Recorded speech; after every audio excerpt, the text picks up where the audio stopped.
Good evening, gentlemen. We'll probably have a few other people filtering in.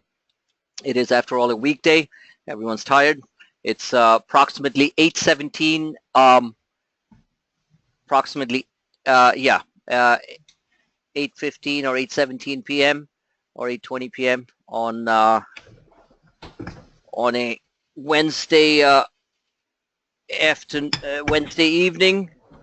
This is a free market update webinar for Clueless A Trading members. Session will be recorded and uploaded to the Clueless A Trading YouTube channel for everyone to view. Those are, keep in mind, those are public uploads. So anybody, if you have friends who are interested in trading or are traders, they're more than welcome to listen to my free video cast that I put up on the Clueless A Trading YouTube channel so they can understand what we do here, and hopefully they join us in the community, in the trading service. Okay, full disclosure, this is purely for financial education and not for any solicitation or advice. We are going to go through a bunch of technical and market behavioral finance issues over the next 60 minutes.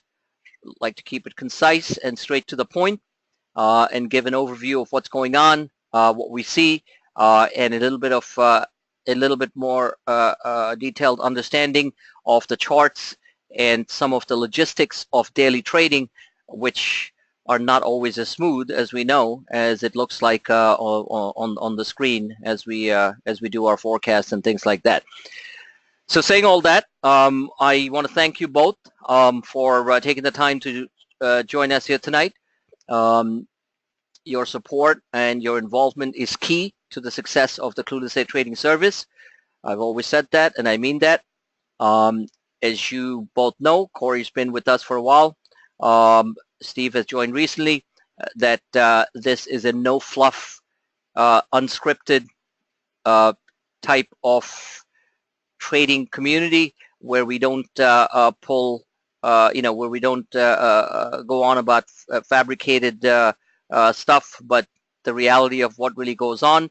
And as you can clearly see, we have had some tremendous success, to say the least, in navigating these extremely volatile and difficult markets. Regardless of the fact that we are about to hit some new highs on major indices, the reality remains that investing and trading is not something that you can basically get complacent about, and the volatility that is prevalent in the markets on a daily, hourly, and minute-by-minute basis does skew our trades, or I should say skews the trades of many traders who are not as focused and disciplined as they should be. And I highly encourage everyone to have a very disciplined and focused technical perspective on what's going on, and try to maximize the potential and to maximize the benefits of what I'm producing for my members. Saying all that, let me just cover a couple of quick things here, and in the meantime the charts will stay in the background.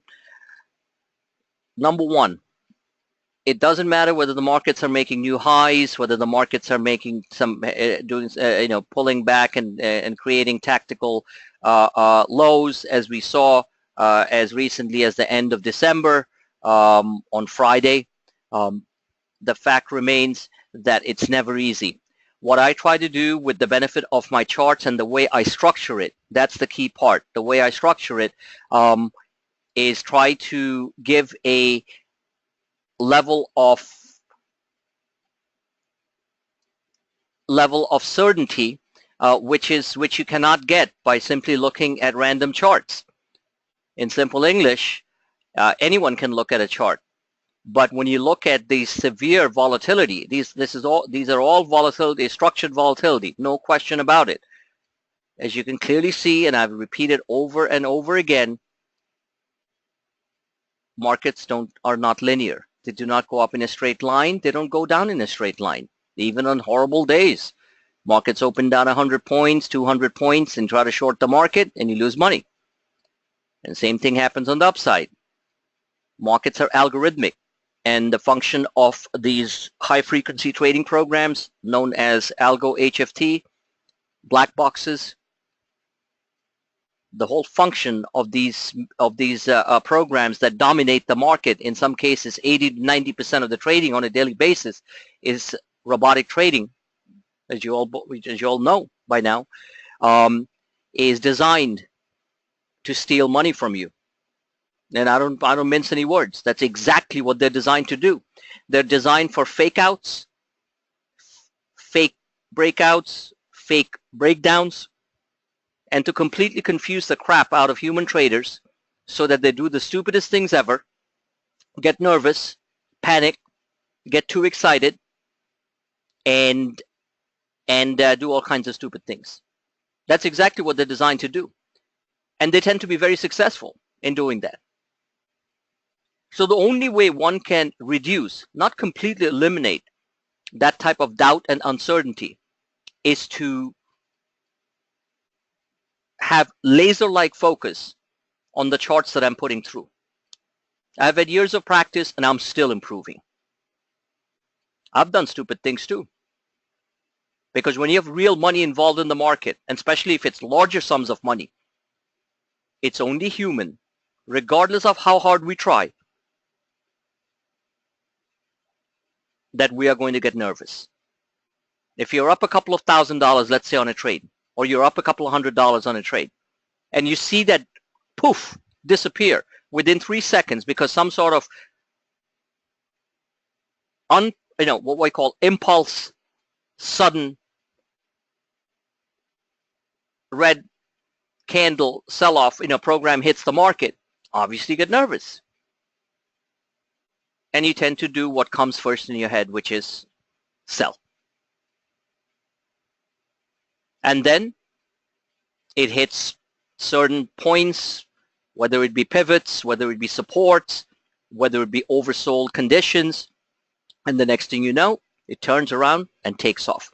Case in point, because as humans we have very short memories, was Friday.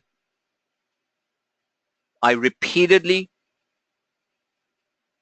put out there multiple charts, as you both know, and all members know, showing how deep extreme oversold.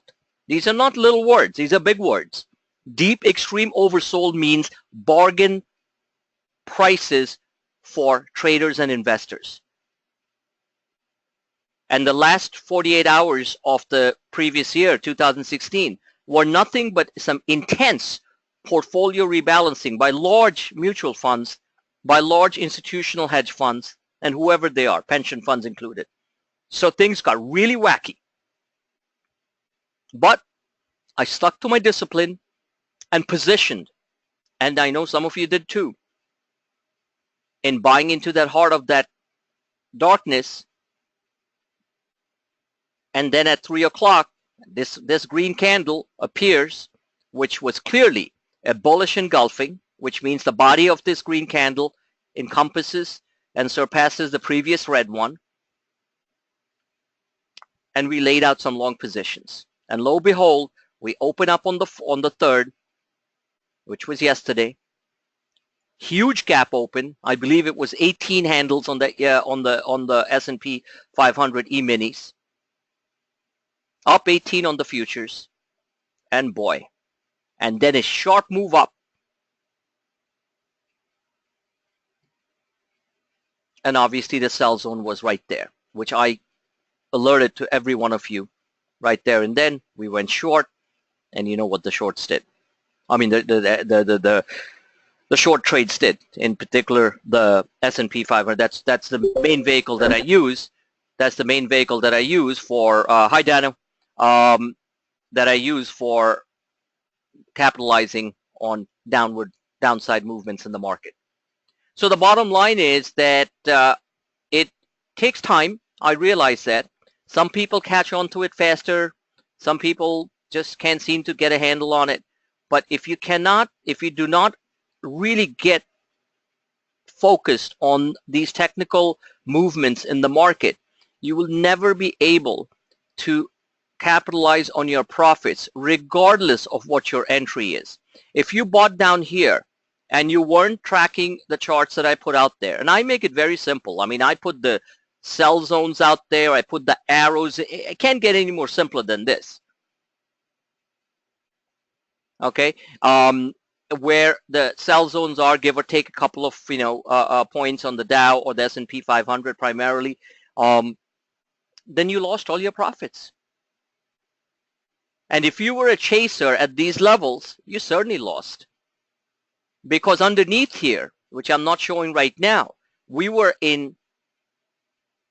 from deep oversold to sharply overbought, specifically on the fast stochastics, which is basically the intraday version of overbought conditions. Remember, the slow stochastics that I keep on showing on my quad algo HFT charts, which is some of the best platform ever used to navigate and make money. And many of you, some of you, I should say, have started using it, and encourage every one of you to use it. That $120 that you pay quad, that's a separate, I mean, obviously, it's an independent company that mainly services hedge funds and global and Wall Street players. You will not only keep that 120, but probably make $1,200 more, 10 times more than if you follow whatever you're doing in some of the platforms that you're using. Because the signals being generated from that particular platform is so powerful. And I've walked and spent time and energy going through my advanced coaching sessions, telling people how to really read those things. And I just don't understand why people don't do it. So like they say, there's an old saying, right?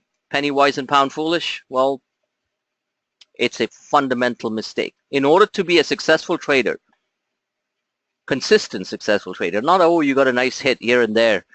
You have to spend some money on the tools that are necessary to win the war. This is a battlefield, guys, okay? It's not a walk in the park.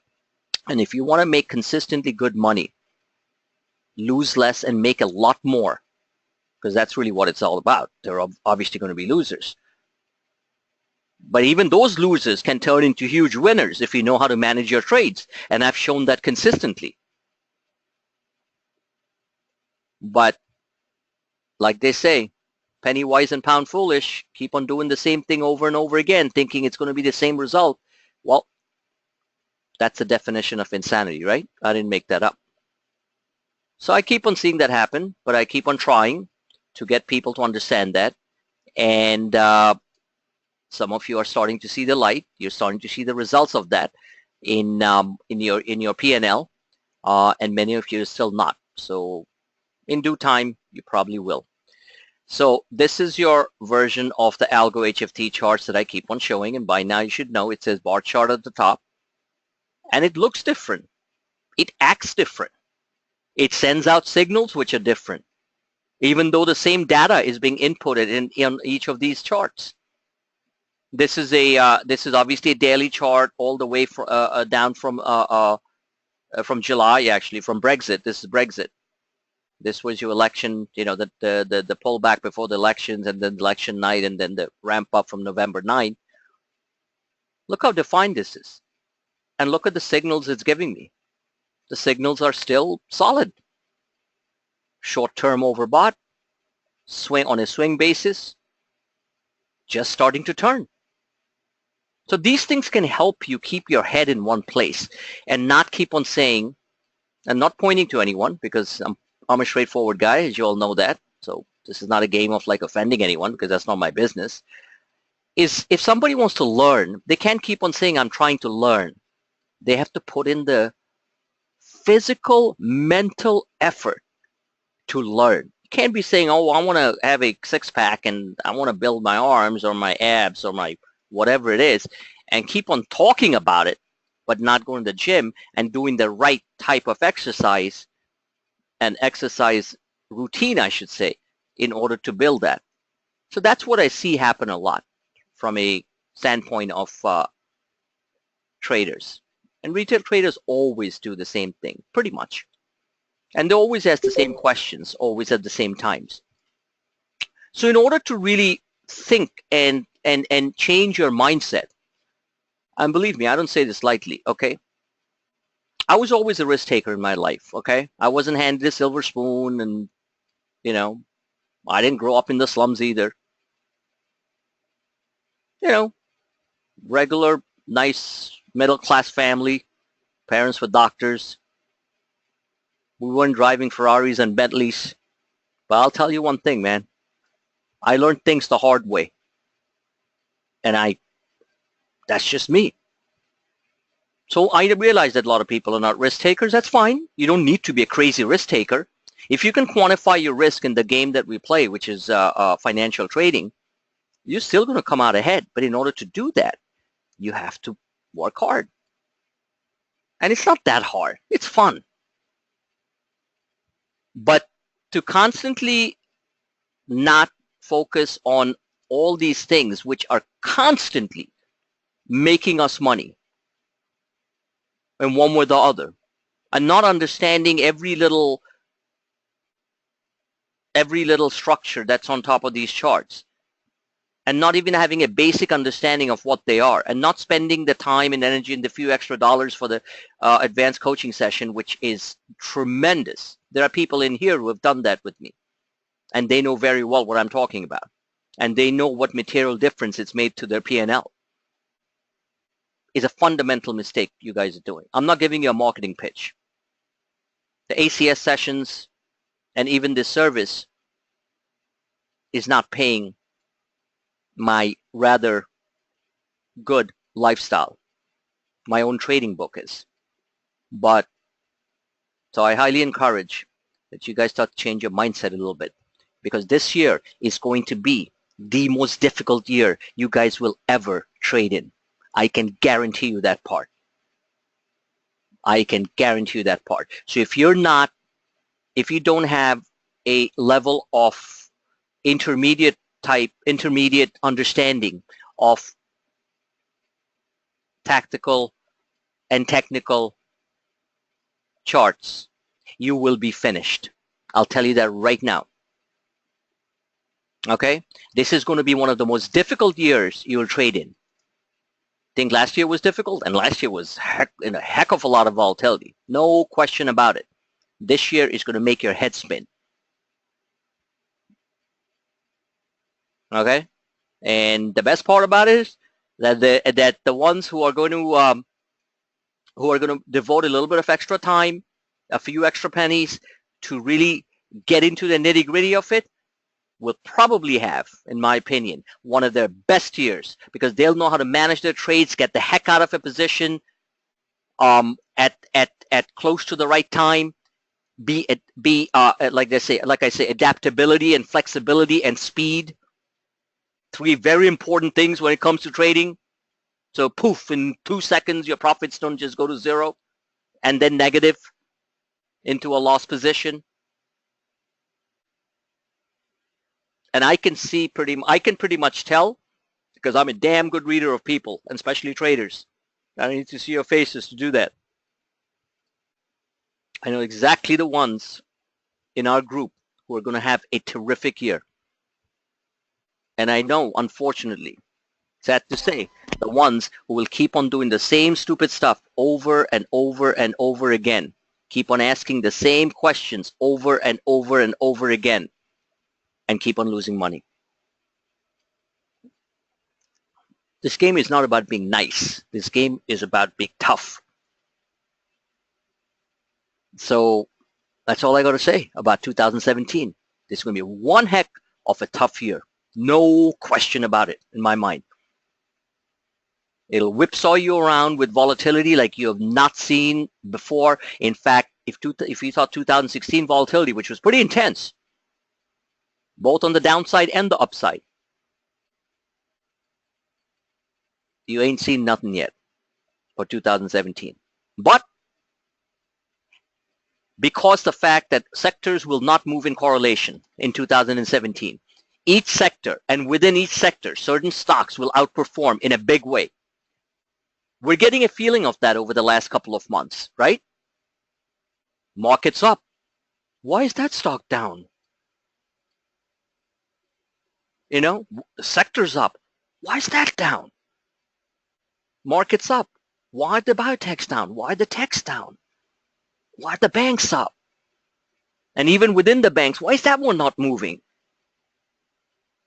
And those questions will be amplified in a way to a point where it's going to drive unfocused, undisciplined, non-technical traders nuts. And then they'll be trading on hopium. Keep on trading on hopium, it's going to blow your brains out. I'm telling you that right now. I've been doing this for long enough to know it. I've seen enough market cycles. I am still adapting to this new paradigm of what we're going through. The dynamics of the market, like I keep on saying, are getting faster and faster and faster. And if you don't have the right tools, if you don't have the right understanding, I can assure you, I'm not trying to scare anybody, I'm just telling you the plain truth. You will make little profits here and there. Obviously, my trade alerts are fantastic overall. So you'll catch some of them. But as in trade management, you blow your brains out because you won't be able to handle it. So do what you need to do. All right? But that's my solid suggestion as to help everyone that learn the craft, as Corey likes to say. Learn the craft. If you don't try to understand the craft, this is not in, you will not be able to survive 2017. Okay? So, saying all that, let me just cover a couple of actual logistics of daily trading. Because the machines are so fast, when we're doing options trading, and I mentioned that very clearly when I was doing that ACS with Dano, and which I put out there for public viewing, because I thought it was so straightforward and direct. People needed to hear it. They're not going to keep on doling out. Dano paid for that ACS session, and you guys all got it for free. So you should maybe thank him for that. The bottom line is that because the machines are going to get more and more dominant in the everyday marketplace, you are going to see the speed of executions get faster and faster. So let's say stocks up a couple of points at the open, trying to get out, because everybody tries to get out, right? So everybody tries to get out at the same time. The machines screw you. It happens a lot with SPX and index calls and puts options, SPX or RUT or QQQs, IWMs, SPYs. And you're trying to like, why am I not getting the price? And then you sell, maybe make a little bit because you're on the right, you position yourself right. And the next thing you know, it flies straight up in front of your face and you're like, and there's nothing you can do. That's just the way it is. So different ways to manage it. And one way to manage it is not to rush first thing. But then at the same time, like we saw last week, market opens up. And then within a matter of 10, 15 minutes, that's the only window you have, boom, the sell programs come in. And then by the time you're thinking, oh, should I buy those SPX puts and hedges that, you know, being alerted on the real-time Twitter feed, by the time you're thinking, the trade might be over. That is the essence and the ugly nature of the beast, which is volatility. On the other hand, you can close your eyes, buy a position a month out, in which case you're taking a lot of event exposure risk because you don't know what's going to happen over the next 30 days. And let me just tell you one thing. With the political atmosphere that's out there right now, and where the market levels are right now, ladies and gentlemen, a month out is like a decade out. I don't think any other service is going to talk to you like that, but I'm telling you the real truth about the markets. Oh, well, if I have 30 days out, you know, if I bought a call like in 30 days out, whatever, I'm buying some level of certainty. Bullshit. You're not. You're buying event exposure risk because things are happening literally on a intra-week basis or intra-day basis in some cases, that's going to rock the boat in a big way.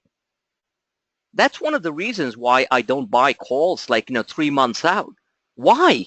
Why pay up for that when there is so much uncertainty in the markets?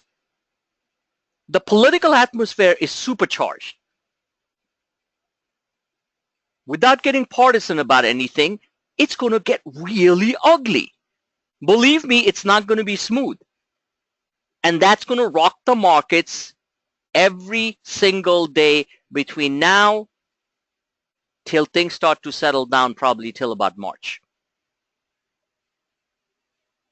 The 100-day honeymoon period that's mentioned in any time a new administration comes to power is going to be in full force and effect, ladies and gentlemen. And it's going to be one heck of a 100-day non-honeymoon period. How about that? All right? So you can be sitting on things thinking, oh boy, it's all going to be peachy and it's going to be great. There's going to be what we call tape bombs, right? News flashes coming out of DC and all kinds of stuff that's going to rock the markets, and technical charts are going to be skewed back and forth. That doesn't mean, and the only thing that's going to save you is that, aside from the fact that I'm consistently on top of things and alerting people right, left, and center, is your level of reading the tactical precision charts that I put out there. The more you understand it, the more you'll be able to read it and not ask simple questions, why? Which is fine, but why doesn't pay your bills. Because this is not an online education course, even though I try to educate my members in a big way. This is a trading service. So if you're looking for simple straight line answers like 1 + 1 = 2, 2017, where 1 + 1 will never equal 2. Does everyone, hopefully everyone understands that? Am I making this point clear? Yes? No? Yes. I'm telling you that right now, guys, okay? Because I do a lot of thinking behind, my brain is processing information. I'm trying to understand what the markets are doing. I'm trying to understand and mixing in all kinds of other factors into it, including the political factor that comes into play, both global and domestic. So if you think that a chart pattern is looking fantastic and something's really oversold, and then it's going to keep on going higher and stuff, yes, in many cases it will work. But there will not be one sector or any particular stock that's going to make you real money that is not going to be affected by the daily volatility caused by outside external factors, specifically political and economic, domestic and international. So don't look for easy answers.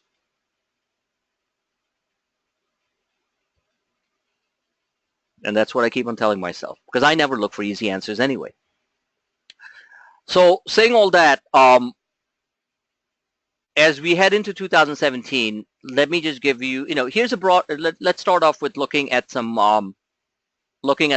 key charts. So here you have your S&P 500, this is the actual S&P 500 chart, not the ES, not the E-minis, where we closed at 2270.75. I'm looking at the screen, that's where we closed at. We're up about 13 points. So here's a chart which is a, which I walk people through repeatedly.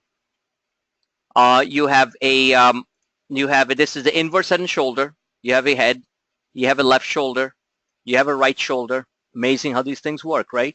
And I've repeatedly kept on showing these type of things. Look at the nature of these bars. And I certainly encourage everyone to use investing.com as one of their platforms. It's a free platform. Use it. Look at the nature of these bars. Very, very methodical. But while it's happening, it's not methodical. when we look back in hindsight, that's when we can start to detect the patterns. I start to see the patterns earlier than other people because it's just, I just do it. Practice makes perfect. One other key thing that I want to mention to everyone, which is simple, basic, common sense. I've been doing this for years. I don't have a system. I have a method of how I do things. There's no magic system. And I keep on finessing and perfecting what I do, my craft. So I don't expect somebody who hasn't put in that much time and effort, who is not that passionate about technicals and charts and stuff. And without naming names, some of you are, there are people like that, quite a few people like that in our group. And regardless of what I say or do, it doesn't matter. They have a tough time because charts to them are boring. To me, they're exciting. And you know why they're exciting? Because they make me money. Real money, not burrito money. So the fact is that unless you get to that level of making money, I guess you're not going to really get excited about looking at these squiggly little things on the screen. To me, every one of these things equals money if I'm positioned right. So saying all that, you can clearly see here that this, so going back to the pattern here, so this was the head and shoulder. I expected it to be a head and shoulder primarily because I saw this double barrel bullish engulfing, and that created a head. And of course, this is not the only chart I'm relying on. There were multiple stuff that I put out there to validate my point. Whichever the case, that's exactly what happened. Of course, there's a lot of stuff on the internal side, which I showed repeatedly on Friday, including McClellan oscillators, all kinds of stuff. And if some of you were even paying any attention, you know exactly what I'm talking about. That I knew that within the next 24 to 48 hours or 36 or 72 hours, we would have a severe bounce. Well, it happened within the next 24 hours when it comes to the trading day, Friday to Tuesday.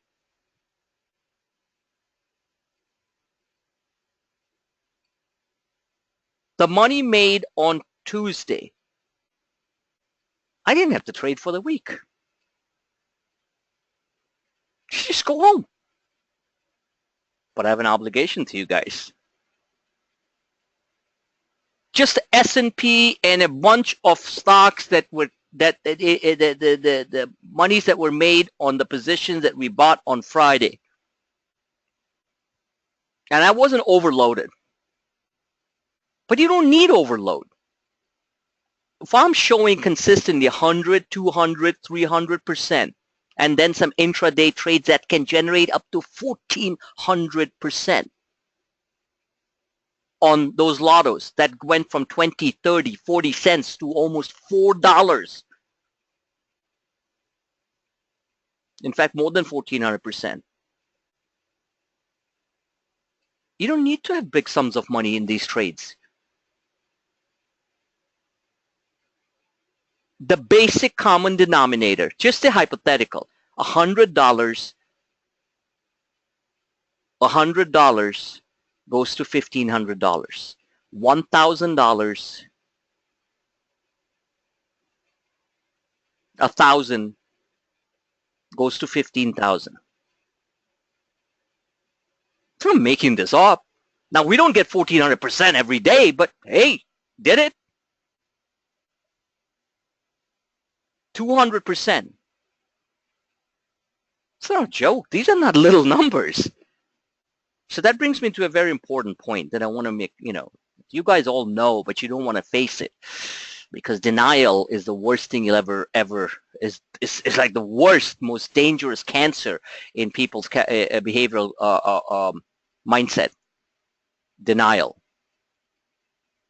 It is not what I'm delivering to all of you guys. It is what you guys are doing on your side.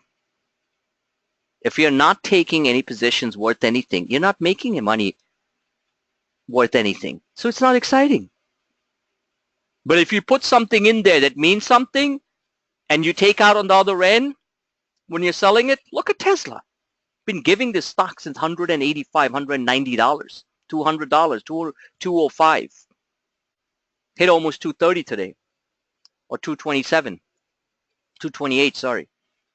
Do you know what kind of percentage return is from the original alert on Tesla? Can somebody guess? Take a guess, please. The original calls that were delivered to you guys were, I believe they were the 195s. Take a guess, guys. Speak up. Not kids here. And that was only within the past 10 days.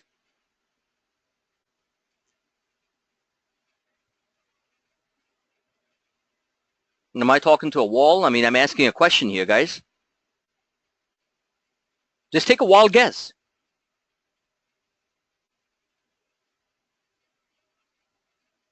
Can anyone hear me? I can't. I had to step away from it, so I didn't hear the question. Okay, the question was okay. I'll hold up for a second. Corey, you heard me, right? Yes. So how about an answer? I've asked the question 3 times now. Look, I'm a straight up guy, but you know, it gets really annoying when I'm spending my evening giving a free market update webinar. I'm asking a simple question and nobody bothers to answer.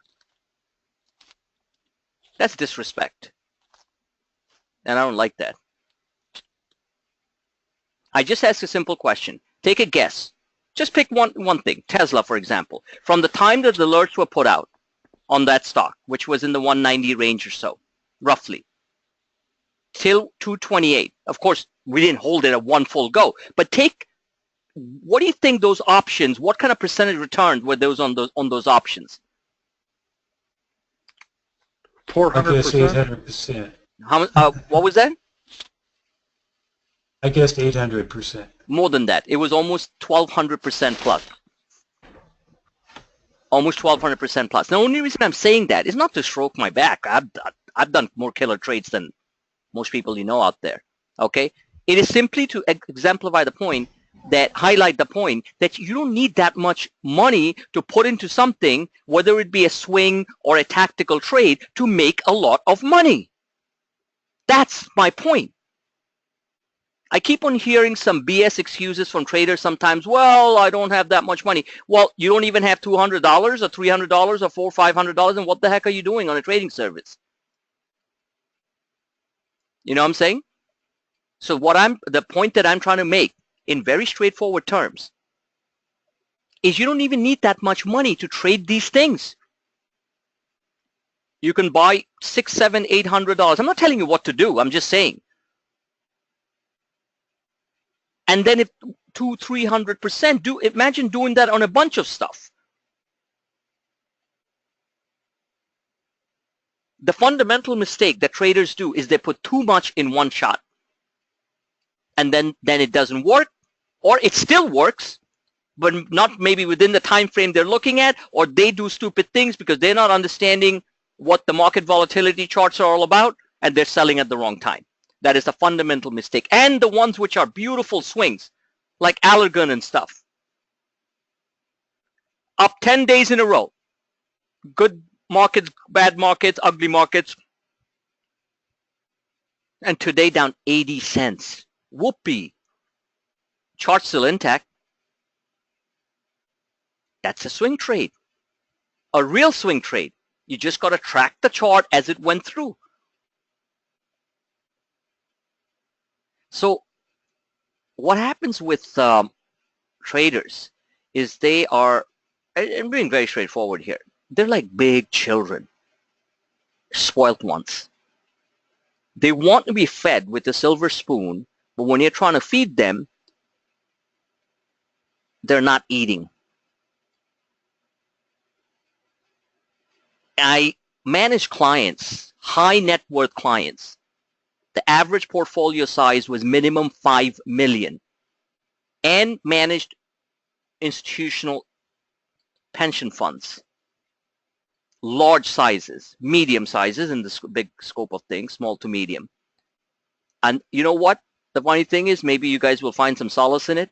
They were mostly like retail traders, very successful in what they did in their careers. 5 million is not a joke to start off with an opening account. That's 5 million just in disposable money. And they were like big, fat children. So I'm used to it. But what I'm getting at is don't need that much to make a lot. What you do need is to act. If you don't act, don't ask why. Seriously. So I've seen this before and I see it again. It's just an innate human behavior.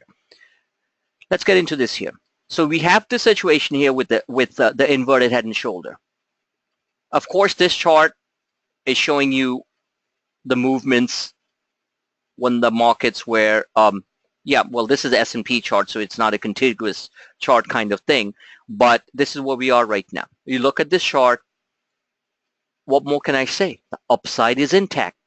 Where is it that I see here that we're going to have an imminent collapse? Unless there's a catastrophic situation somewhere. We had the Fed come by today. Tell us what they talked about in the minutes. I heard a lot of the times they're worried about this, worried about that, which is fine. What are they going to say? We're not worried about anything. Good old Don's on power and he's just going to take care of everything. That's not how life works. And look what the markets did. So sometimes you just got to take it face value. Look what the markets did. Did they collapse? In fact, there were nuggets of real positive stuff within the Fed thing, which I'm not going to get into it right now. So sometimes you just got to go with that. So here's the S&P chart. And the other thing I want to remind everyone very, very clearly, whether you take ACS with me or not, is study patterns. There are tons of sites on Google. Just type it in, technical patterns. There was somebody here, I'm not going to pull their leg, who kept on coming out with all kinds of things for a pattern. I said, stop the BS. If you don't know how a pattern looks like, don't say it. No one has to be a specialist in reading technical patterns, but at least you know the basic ones. So this one, which is inverted head and shoulder, is one that you should know. Because within a framework of a day or an hourly chart, you're going to see multiple patterns develop. That's how I call the shots. So here you have a large cup that's building, if you want to look at it that way. Okay, let's round it up. So you have a nice cup that's building. That's going to basically find some resistance at this level. That's why I have a green line here. Possibly overshoot, test the highs. Remember, the highs on the S&P 500 are, SPX is 2277.53. Let's call it 2278. So these were the highs, right? And the last high on the market was back on right before mid-December, December 13th or so. So let's say it gets here, the whole cup gets here. And at that point, most probably you're going to have profit taking. That creates something called a handle, which is a consolidation channel. So these basic terms you need to know. And if you work with me, you need to know it. You learn it faster. And you want to do it on your own, do it. It's not rocket science. It's fifth grader stuff. So you have a consolidation pattern. That's when traders freak out. Happens all the time in our room. Oh, whoa, here we go. Now, whether it's a consolidation pattern, i.e. a handle before it tries to break out again, or whether it's going to break down, we don't know. And that's where I do the heavy duty lifting by doing all the other intricate charting, and I show it right there, what I'm seeing and what I expect to happen. Remember, I'm doing all the hard work with the charting. This is a simple chart. I mean, this is baby stuff. But all the other stuff that I'm doing on Thinkorswim and on the quad platform, and I'm delivering to you guys, All you guys got to do is try to get at least 60% of that message into your head and then react and then act.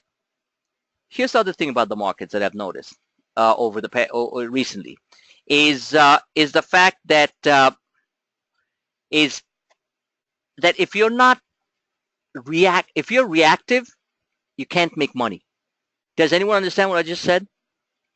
If you're reactive, either you're late or you're not making the money.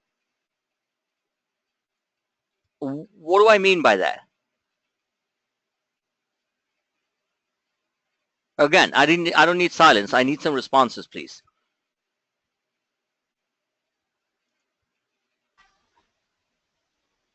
Place to trade when the alert comes through, not watch it for a while. Not what I'm getting at is that you're partly correct. Okay, the timeliness is very, very important, Steve. What I'm getting at with these type of markets, there's a lot of fake breakouts and fake breakdowns, right? So by the time you're reacting to it, because you're sitting around and you're looking at the chart saying, okay, I'm going to buy that breakout or something like that. Breakouts do happen, and breakouts are confirmed. Tesla's a prime example. Multiple stocks that I've shown have had breakouts. Goldman Sachs a couple of weeks ago, major breakout off the 205 level, 210 level. But what I'm getting at is with these type of markets, the biggest money is made when you're a little bit proactive. Now, you're not doing it on your own, but the charts that I'm showing, here's a case in point. Friday, I wasn't reactive. I was proactive. I was ahead of the game. This happens a lot in my service, Steve. You'll see that. Okay? I might be a day or two early, but I'll be the one shooting fish in the barrel when the most of the lemmings and chasers, I like to call them, the after the fact type of traders who are just chasing prices, they get blown up. Traders who just chase prices get blown up. I have a feeling that might have happened to our good friend who I haven't seen in a bit, JP. Great guy.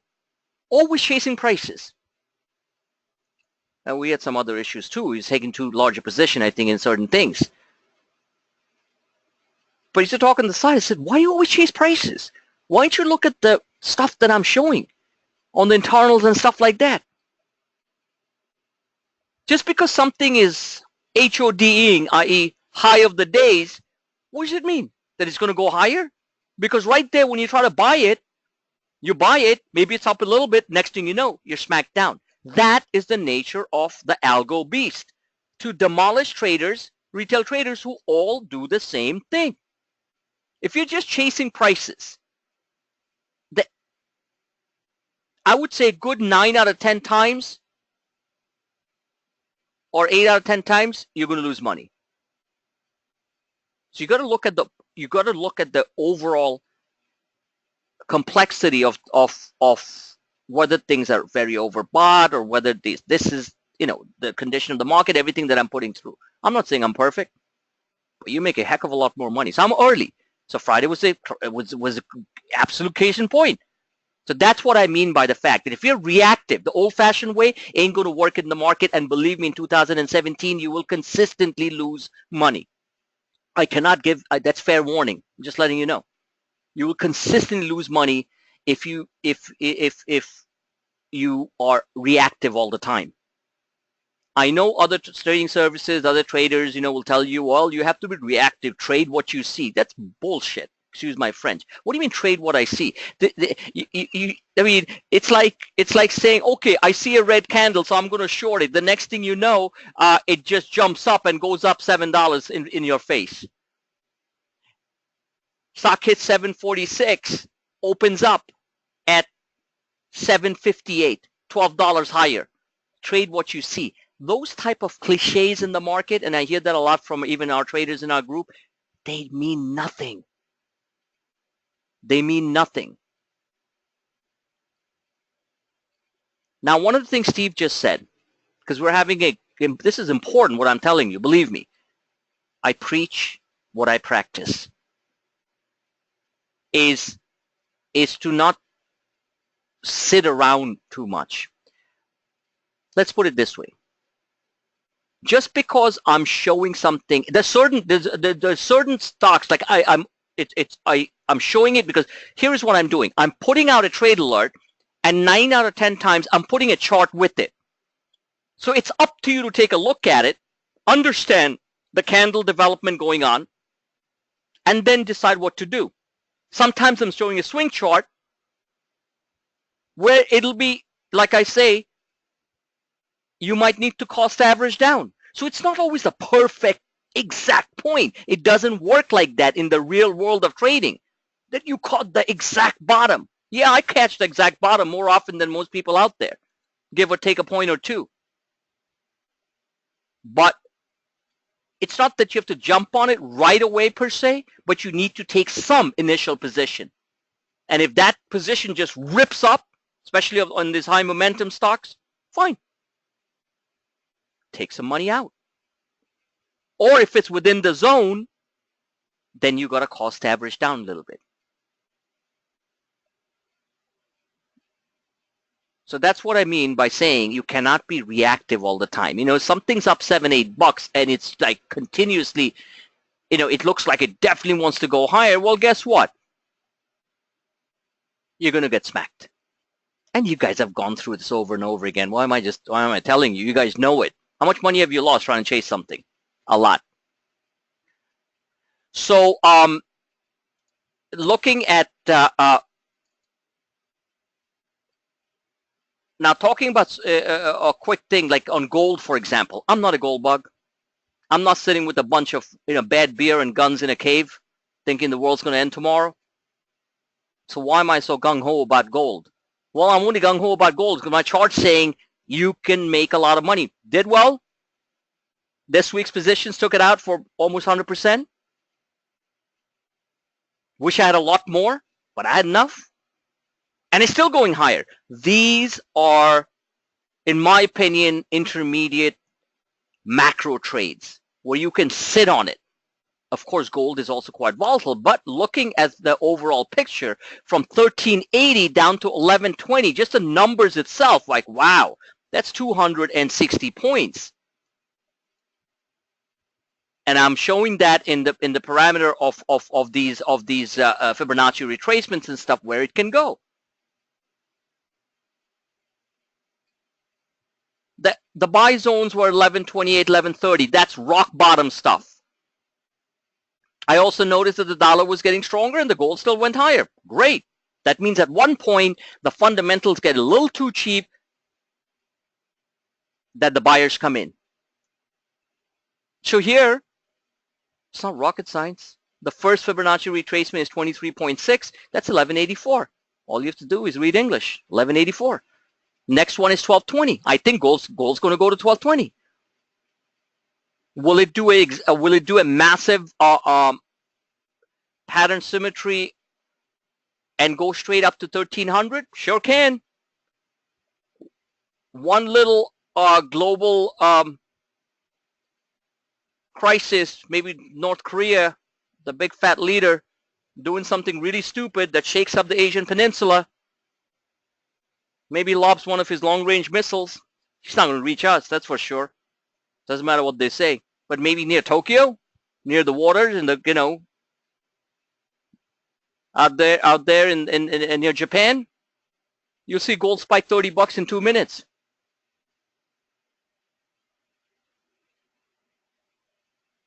So it's a fantastic trade. Look at JNOG. Thing is, I mean, I don't even say the percentage. It's just the common itself.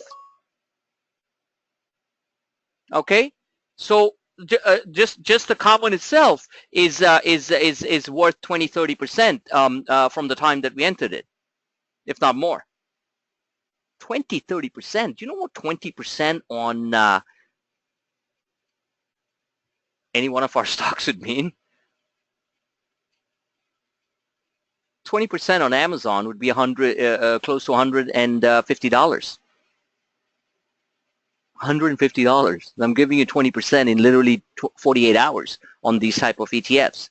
You don't need to necessarily, if you're up 20%, maybe you take 10% down. I mean, I have to position down. So this is a macro swing trade. Now, does that mean also that it's going to go in a straight line up? Absolutely not. When this came down, when gold came down, does it look like it came down in a straight line? Can somebody answer me that question? And again, please don't give me the silent treatment because it gets annoying. When gold came down from 1380 and when it collapsed after the elections, see, that was the day of the elections, and gold just lost its luster right after that, right? Because the US dollar spiked like nobody's business. So when it came down, did it come down in a straight line? Yes or no? That's all I'm looking for. Oh. Exactly. No. Exactly. And it's the same thing with stocks. Nothing is linear. So anybody who was short here, do you think they just sat around and, went away on a nice long vacation to Mexico or wherever, to Hawaii, and said, I'm going to come back and short and cover my shorts at 1100? Never. You always have to be on your toes. I'm always on my toes. Because even though these candles look unbelievably ugly and from the short side unbelievably profitable, it wasn't like that during the day. Each of these spikes back and forth either gave you a heart attack if you're a heavy short, or you bailed out of your position with small profits. That's what I'm getting at. This is the closest thing to a linear move that you will get. And even between that, you get big spikes. This was the third. Right? So it was 1166. Look at the range, 1146. That's a $20 range. That's a $20 range. Even on a small candle, look at the range, 1137, 1145. That's $8 range. This one was a real doozy here.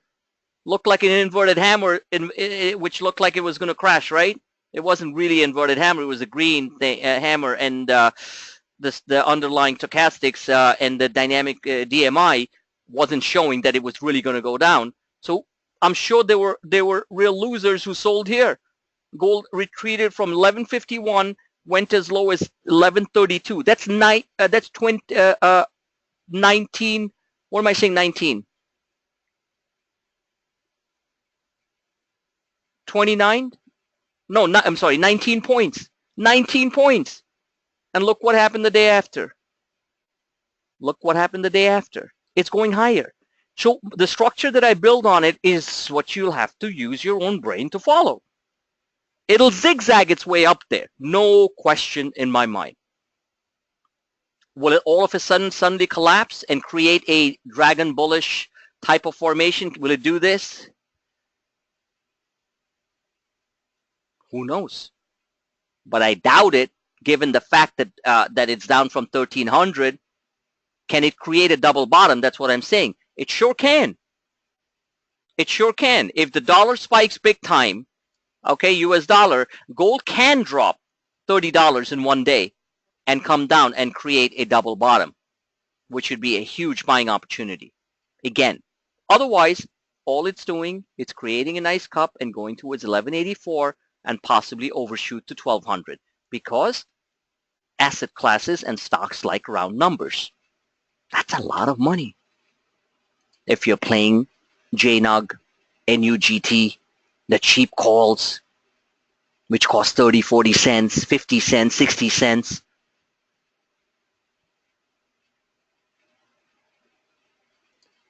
Let's take a look at the market. I kept on showing this chart all day today. Right now, it looks likely that we're going to hit around 2270 on the E-minis, okay? Which means 2274 to 2275, close to the all-time highs on the S&P 500, which was 2278. Will it get there immediately tomorrow? I don't know. That's why I rely on my charts. Is it possible that it comes down, drops here, and then makes a move up? Absolutely. Is it possible that this falls into a consolidation channel that comes down and tests all these lines, the 34-day moving average right here, the 50-day moving average. These are the basic tenets and tools of my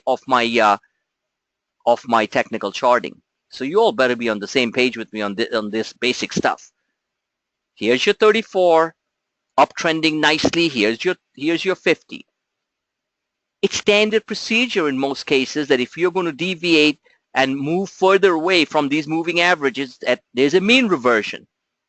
That's why you are seeing, and this is a 1-hour chart on the E-minis, that's why you're seeing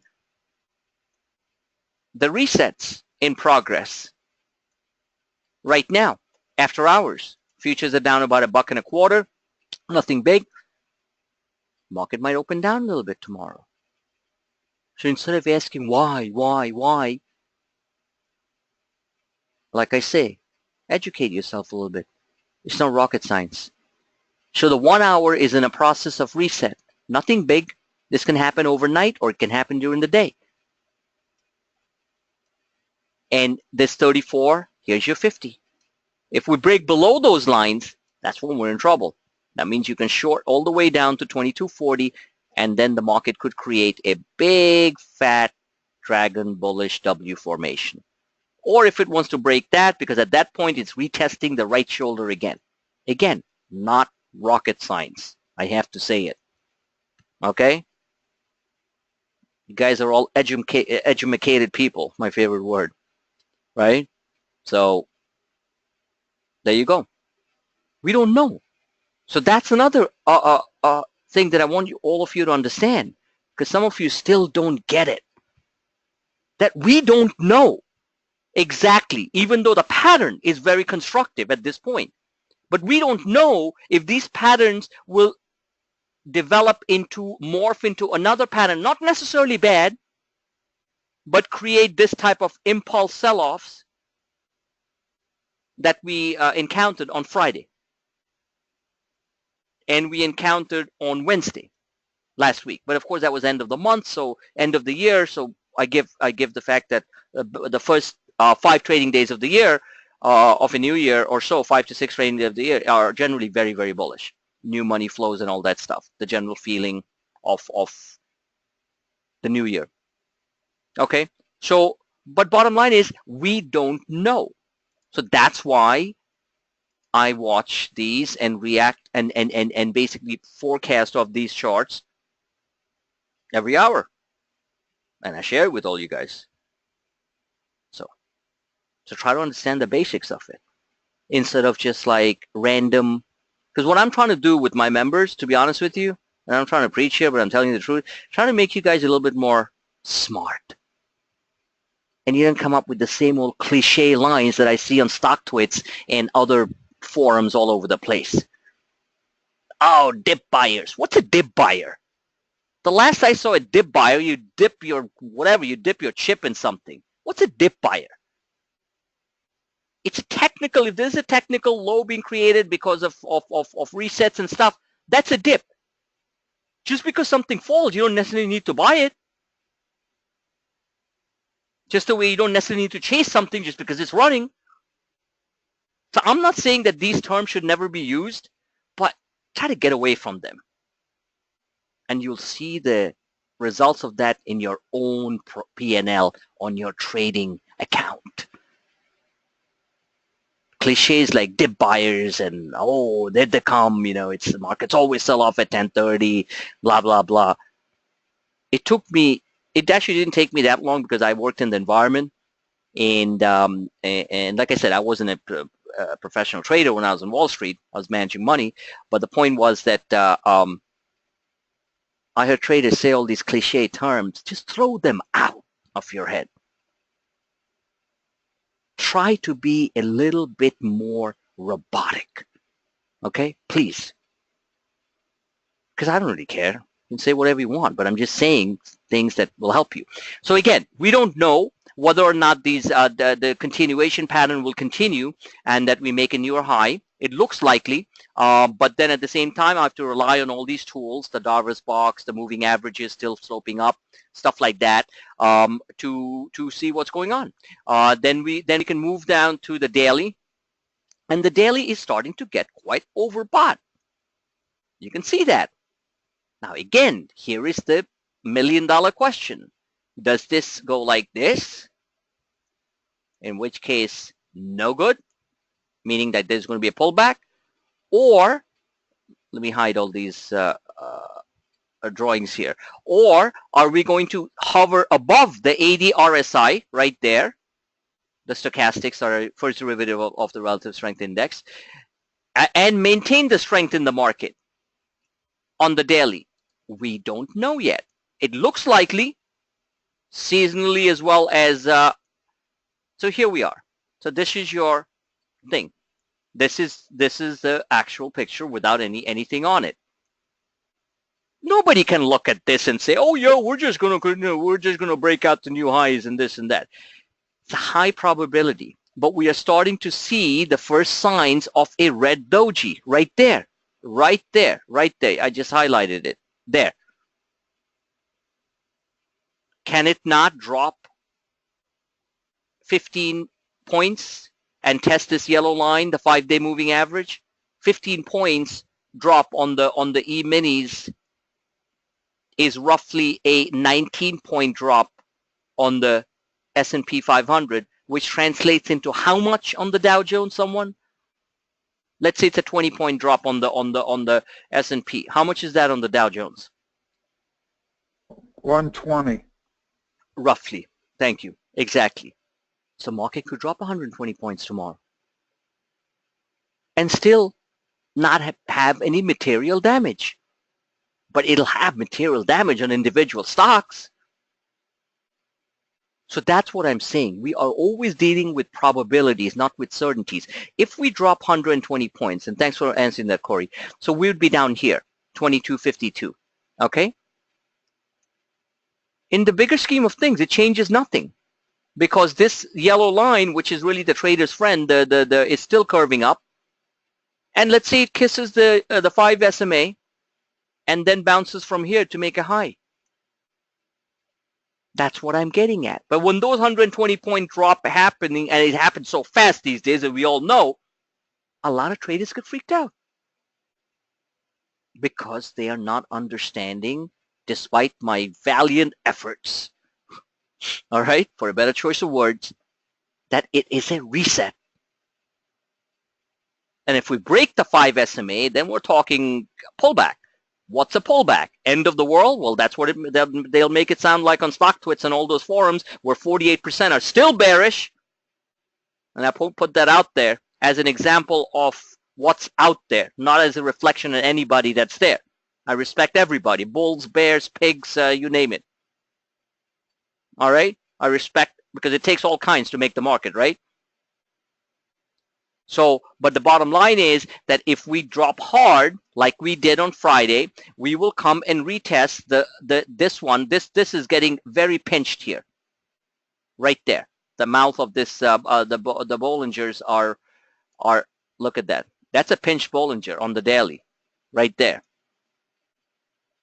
So a pinched Bollinger means an outsized move in the market is coming. Okay?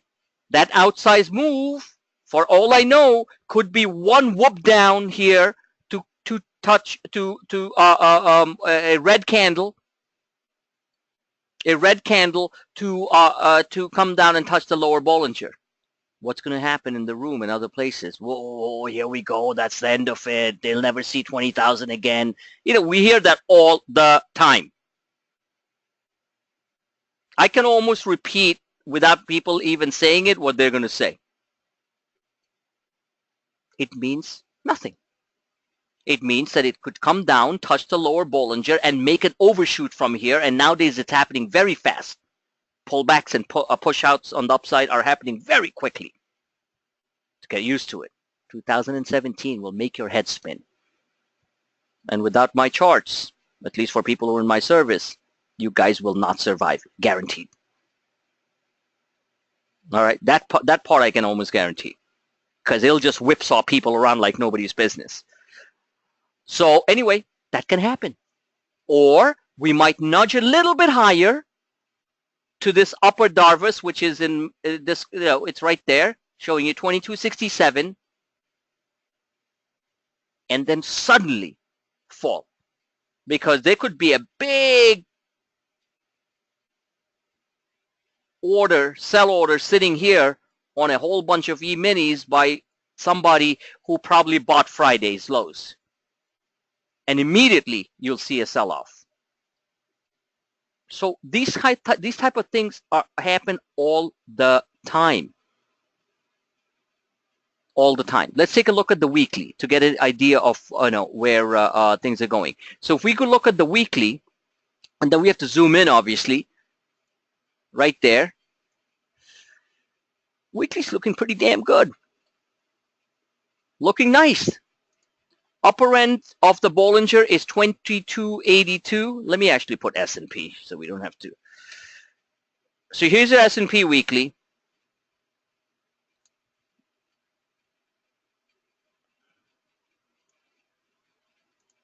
All right. So upper end, it's the only way I can determine where markets are going. So the upper end of the Bollinger is 2285. Darvas is 2277, which was the previous high. Okay. Lower end of the Darvas is 2233. Ladies and gentlemen, if we go up here, hit this level, 2278, you're going to see a lot of excitement. Here we go, breakout, all kinds of, the stuff. And then what? And then we can drop very quickly like we did. This is a weekly chart, right? This was one weekly candle. Immediately, another red replication of this red candle down here to 2233. The world is ending, crowd's going to come out. Nothing. It's staying within the range. That's 40 points. That's 240 Dow points. It'll do some serious damage to some stocks out, because stocks amplify a 240 point Dow move. What could cause that? A sharp drop in oil, some sort of nasty statement coming out of DC regarding banks, the big Dow component type of things. Who knows? All kinds of stuff. So the bottom line is that that can happen too. A 240 point drop before a continuation of the move higher. Very possible. Very possible. So we're getting there. 2286 on the S&P is pretty much, that's still a real decent sum of money. That's 16 points from here. That's almost 200% on the SPX calls. And they're not that expensive right now. If you noticed, you can play the weeklies and keep them close to your vest. You don't need to buy them 2 weeks out because you don't even know what the heck's going to happen in 2 weeks. But I do know one thing here. If you look at the weekly chart here, guys, and I'm just meant, and this is for everybody who's going to listen to this later, the standard deviation from the 34 and the 50, which are smooth sailing, they're just cruising along, is starting to get stretched. When they start to get stretched, guess what they do? They mean reverse. They do this. So sometime by the second half of January, in my opinion, and as you know, mid-January, right? That's when it's good. That's when it's like, excuse my French, shit's going to fly. So basically, you're going to see a pullback, sharp. And it could be before that. But one way or the other, the standard deviation from where we are right now on the weekly is getting quite stretched. I would call it a +3 or 4. And that's not sustainable. So that means the reset will have to take place. Just the way when here we got really stretched, and guess what the market did? Came back, retested the mid-Bollinger, this line here, jumped up, moved around. This is weekly, mind you. And then decided to take a nice crapper. Almost touched the 50-day moving average, but throughout all this, and that's the key, this is something I've been preaching for a long time. This is when you know the market uptrend is still intact. Throughout all this, somebody tell me what didn't change.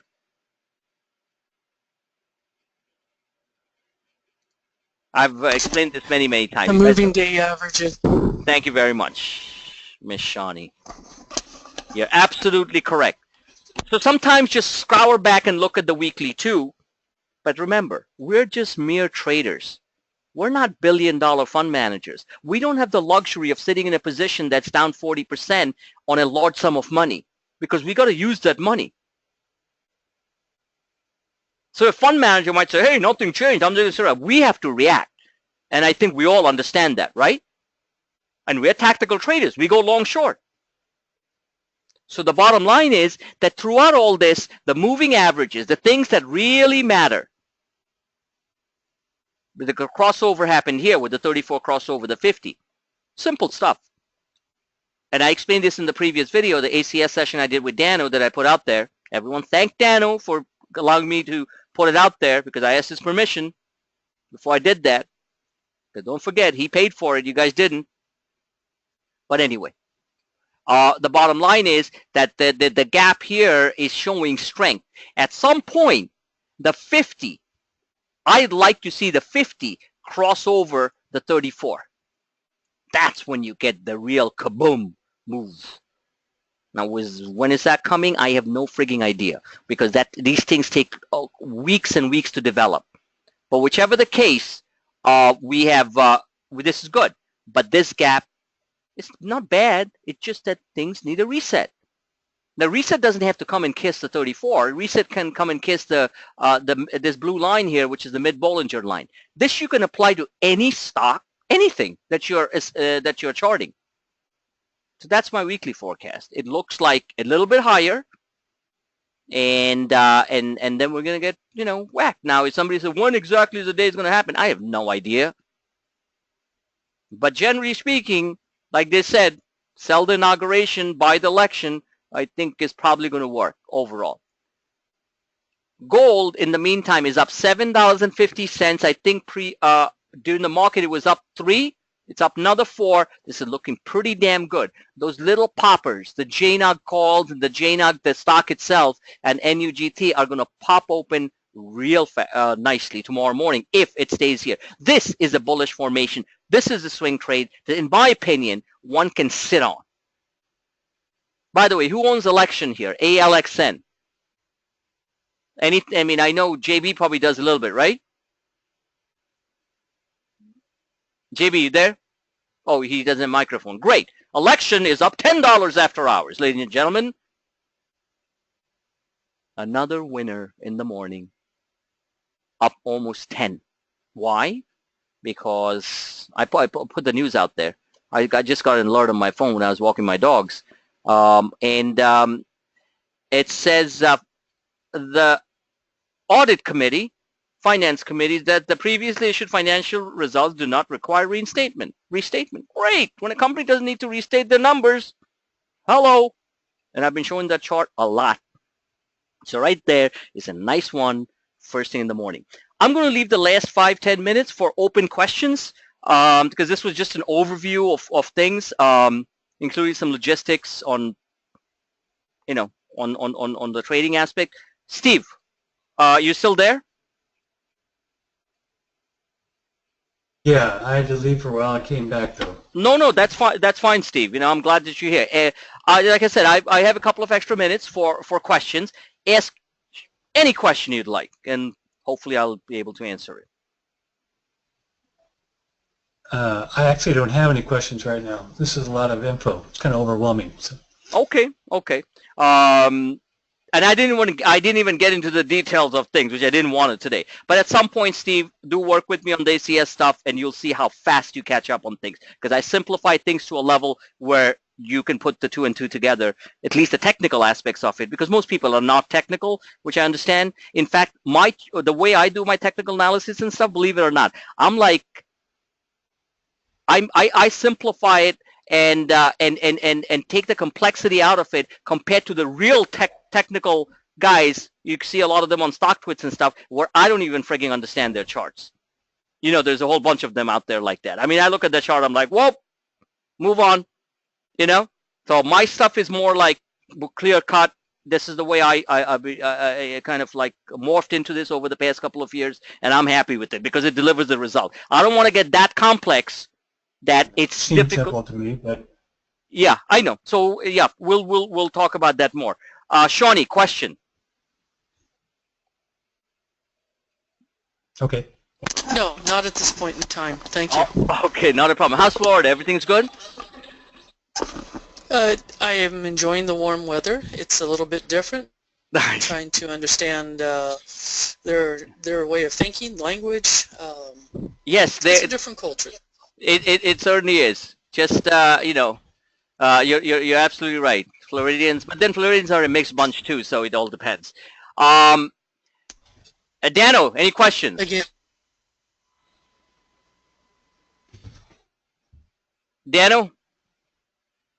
Dano's good. Corey, you're good? Anything you want me to look at quickly? Yeah, Tell me. I know I keep bugging you with this You don't bug me because anything. I know it's gonna pop like AGN is. When do you think that Amazon's gonna get its real pop? Amazon, it's funny. I have the chart right here. 1 second. Let me just bring this out here. Detach. Okay. 1 second. You see, Amazon's doing selective pops. You agree with me on that, right? It opens up nicely. What you're talking about is a sustained pop, right? Like a sustained move. Yeah, Right? yeah, where the trend, where the trend's going up like AGN. Yes, I understand what you're saying. Believe me, I want that too because I'm tired of just having.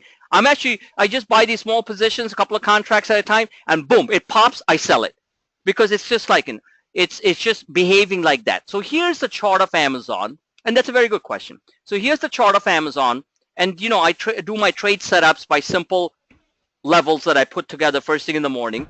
I encourage everyone to do that too, so they know what or replicate the ones I'm doing on the thing. So here's on the 1 hour, we have a big gap fill that the stock did, which was obviously the ultimate buying zone for the stock, right?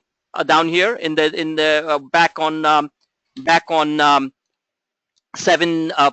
What date was that? Back on the 5th, beginning of December.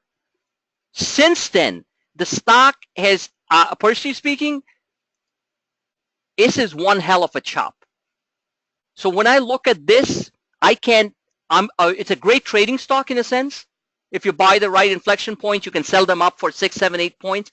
As in a trend developing, looking at the 1 hour chart, I don't see it. Neither do you, correct? I mean, look at that. There's a lot of money making opportunities, 760, gaps up to 774, buy here on Friday, Friday, which was a real tactical level to buy. Bought a couple of them. It is 748, gapped up to 761. That's $13. So it's moving in this $10, $12, $13 range. It's literally become an algorithmic chart. There is no trend discernible from looking at the 1 hour chart other than playing it on a tactical basis. So that's the first part of the answer to your question. Is that clear? Yes. Okay, so that's the first part. Now, let's zoom out and look at the daily. When we look at the daily and get these drawings out, the stock is basically trading in a range, and it's creating what we call a sort of a consolidation or this is really where the stock is right now. This was a triangle formation which broke down because of this big fat ugly bar that happened on the last day of the month, on last year. So what we need to see on a sustained trend basis is for the stock to re-enter the 770 level.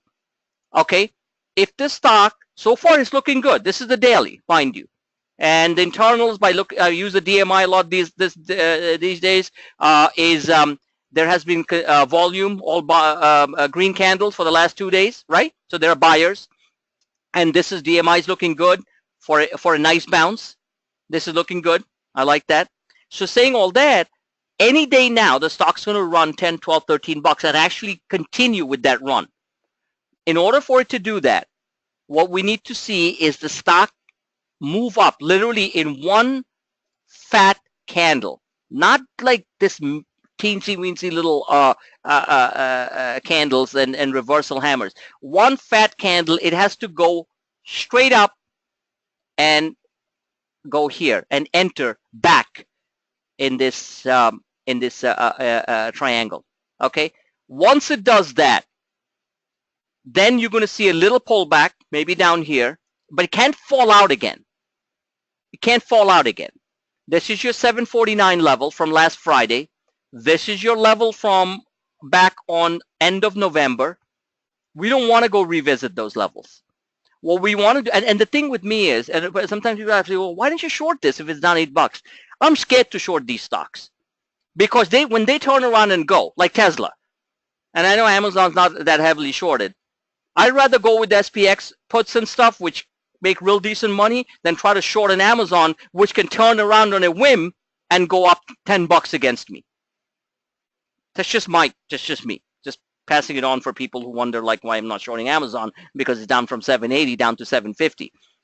So bottom line is that what we need, Corey, is a big fat candle measuring almost 10 to 12 points, which stays on the upper end of the range and then creates a breakout. Once we break out over, which we attempted to do, over the 780 level, then you have there's no sustained trend. It's just basically range trading, to be honest with you. But 10, 20, 30 points, you can call it a range. I mean, you got to call it a trend. You are going to hit, again, you're going to hit this 795. And then, of course, there's a very fat gap to fill in the 810, 820 level. Point is, coming back to the basics, we need the stock to consolidate here between 750 and 756 and then create a big bullish engulfing, measuring in size to this one on the 30th, okay? And then take out and go towards 780. So Amazon has become a range trading stock for now, and there's no sustained trend per se, you know. I mean, a sustained trend would simply mean that what you're saying is when it can just climb up and go up to 850 and all that stuff. Well, I don't, honestly speaking, I'm humbled enough to know that if it starts to show up, hey, I'm there to share with everyone. But till then, I'm going to take my 5, 6, 7, 8 points here and there and trade the stock till that develops. So that's the answer to your question. You know what I'm saying?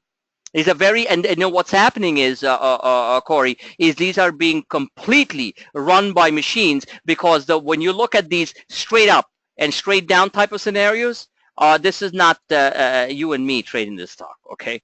These are machine-driven things, and they're literally going up and down. Right now, the trend is up, and I'd like to see something like that, you know?